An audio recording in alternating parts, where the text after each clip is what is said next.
Yo, what is up, everybody? Welcome to a video here on Train, where a reaction video. This time it is to the jump. As you see, should the Miami Heat stay the course or make a trade? I'm guessing it's like they have their make or miss league or whatever. So I'm guessing that's what this is. If not, even better. But yeah. Before we get into this, please like and subscribe. It would mean the world to me. And let's go ahead and get The Heat into continuing this. their way back from injury and a COVID-plagued 7-14 start, but still, they're currently outside the East playing entering tonight's game with the Knicks. So, George, the Heat do have roster flexibility. They could pursue a trade if they need one. There is no more, let's save all the room for Giannis this summer. What should they do? Should they make a deal or just stay the course now that they're healthier? So before they get into it, what I think is they are fine right now. They are a fine team. They're 7-5, or I think they're 7-5, 8-5 when Jimmy Butler's playing. The only problem is he's not always playing. So once he's back in there consistently, then I think they'll be fine. They could trade for. I think I've seen Bradley Beal in trade rumors. If they could pull that off for maybe, let's say, like Tyler Hero, and I don't know who else it would be, but maybe try and pull off a trade like Bradley Beal, they could do, and that would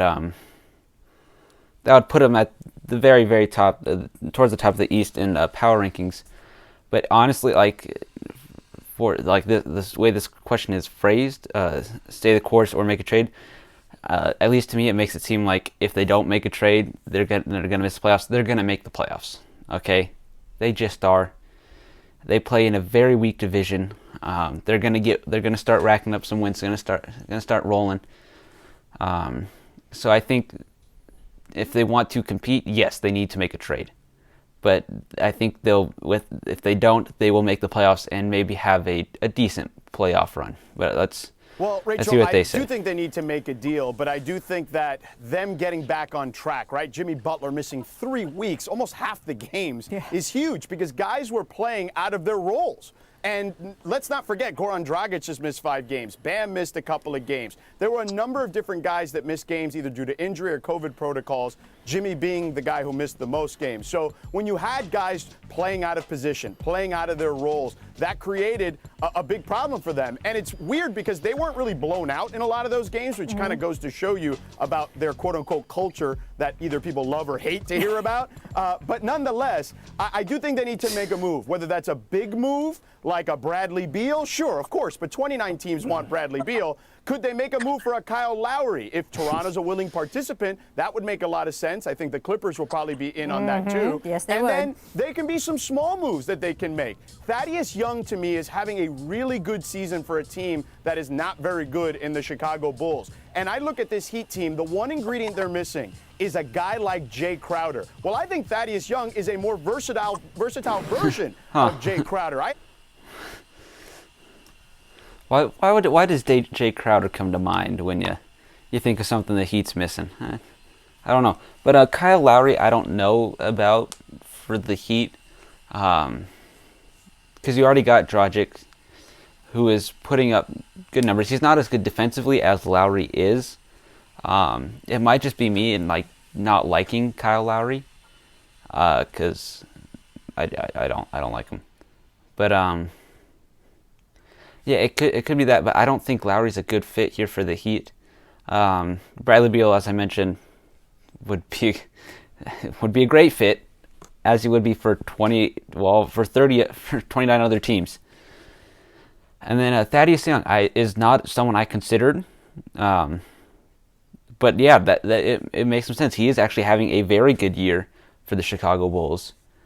So, I mean, if I would say a power forward, like a Jay Crowder, even though Jay Crowder is a small forward, power forward, Thaddeus Young could actually fit right in and definitely help this team. But like for a Thaddeus Young trade, for a minor trade that he mentioned, it would matter what you have to give up, because a lot of teams could try and push you to give up some valuable pieces that the Heat should not get rid of for a minor trade like for Thaddeus Young. But think he's an even better fit than Jay Crowder was. He's not as good a shooter per se, but it's not like Jay Crowder was Ray Allen when he got to the Heat. He just got really hot when he played for the Heat. So as good as Jay was, as far as his skill set, I think that Thaddeus brings even more to the table. So a small move like that could even help them get back into contention. Yeah, I agree with you totally. That if they make a small move, but you don't have to jump the gun so soon because these guys haven't been playing together. Your injury, protocol, everything like that. Right. And think about this. I was on a team that finished sixth and still won an NBA championship. So do not jump the gun because this team had a long season last season. They had a short off season. So they might be a little tired. They might be trying to get their feet under them. So don't jump the gun yet. But if you do make a trade, make sure you do not give up any pieces because they're still a very good team that can get back to the NBA championship.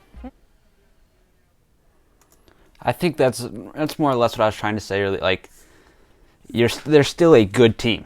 Like, they are still a very good team. Just they haven't played. Yeah, like Butler's missed half. So I think once they start to all play together, especially in the Southeast, they're going to get wins. And as Robert said, like, you can win from any seeding. It doesn't matter as long as you make it. So I think if they make it, they'll have a nice run. Unfortunately, Mr. Horry, you're going to have to give up some pieces in your trade. You can't just give me that for nothing. I think he specifically on the Tyler Hero is who he has in mind. I believe Tyler Hero should be open in trade talks, but and I agree. I wouldn't jump the guns just so quickly. I would let things play out. Again, they're only 5 games from being 500. The Heat have enough talent that they could go on a 9 or 10 game winning streak. Right now, they're currently on the 2 game winning streak, facing a pretty solid Knicks team that I think that they could pull out a win tonight. But I think they need to fix some things internally. And one of those things is Kendrick Nunn. When you look at the Heat last year throughout the whole regular season, we were talking about Ja Morant.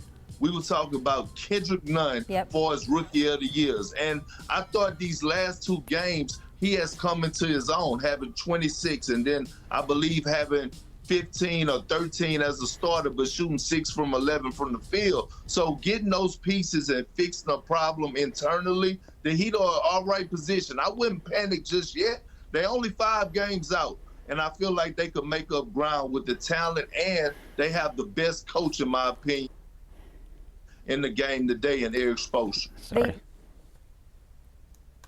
Okay. I'll touch on that in a second. But Kendrick Nunn is an interesting piece because people forget how good he was, I think, because a lot of the hype surrounds Tyler Hero. Kendrick Nunn, as Perkins said, was the second best rookie last year. He was insane. I didn't even know he scored 26 earlier this year. With Kendrick Nunn, you keep him, have him off the bench, or maybe even start, or it could be a key piece in a Bradley Beal, Kyle Lowry if they feel like that's what they want trade. But as for best coach, no. Erik Spoelstra he's a very good coach, one of the best coaches. He is not the best coach. Okay. Quinn Snyder is looking like a better coach. Because, I mean, he has less talent and more wins. Popovich you could always throw in there. Spoelstra is a good coach. I get Brad Stevens. Yes, Erik Spoelstra is to the top, but I don't know about best coach. I get it's his opinion, but Doc Rivers, very good coach for Philly. He's actually had them win games this year, which is pretty rare. Shouldn't forget about Mike Budenholzer. So Erik Spoelstra, yes, he is at the top, is towards the top of the list.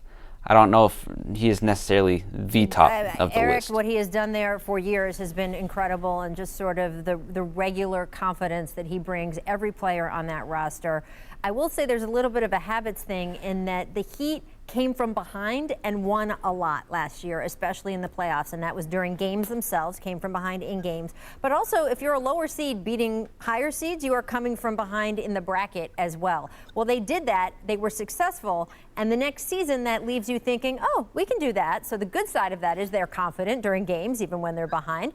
The bad side of that is that you let yourself fall behind because you think you can do it, and they have let themselves fall behind in this season overall. A lot of it is not their fault. They were hit so hard by coronavirus, but it will be interesting to see whether they really try to make up ground here or whether they're like, yeah, as long as we get into the playoffs and the play-in game or whatever it is, we know, look what we did last year. We know what we can do. It is exhausting, and they found that in the finals to keep trying to play from behind. Eventually it catches up with you. I'm interested to see what they do.